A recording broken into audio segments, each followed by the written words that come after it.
మూసేస్తారట. చివరి రోజు కూడా వచ్చేసిందా రాములు?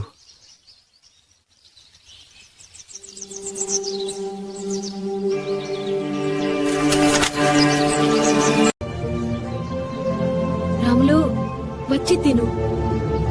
నీకు స్నానపానాలు అయ్యేలోపే అన్నం వడ్డిస్తాను.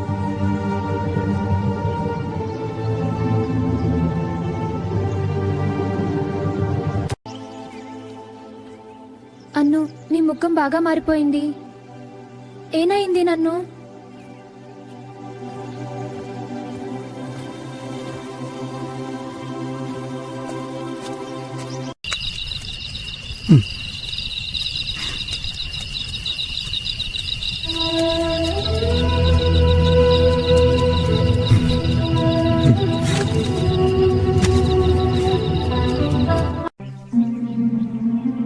ఎన్నో తుఫాన్లు వచ్చినా గోడలు నాకు తోడు నిలుస్తున్నాయి.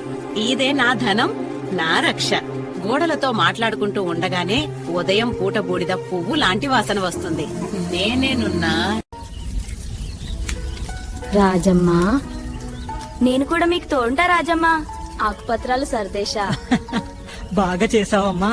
చూడు, ఇలా వేయగానే సువాసన వచ్చేస్తుంది కదా. అయ్యో రాజమ్మా, అమ్మా, నువ్వే మా ఇంట్లో సూర్యుడివి. నీ ఆత్మవిశ్వాసం వల్లే మనం నిలబడ్డాం.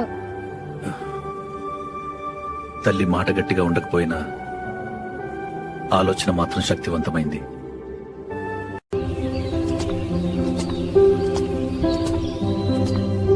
అను, నేను దాచుకుని చిల్లరంతా ఇలా పొదుపుగా పెట్టుకున్నాను. మీకే ఇచ్చేయాలి అనిపించింది. అయ్యో అను, నువ్వెంత బంగారం లాంటి పిల్లవు. ఈ ప్రేమ. నాన్నా, ఇవి నా డబ్బులు కాదు. నీ నవ్వు కొనడానికి, నీ గర్వం నిలబెట్టడానికి పెట్టిన చిన్న వేషం మాత్రమే. అను,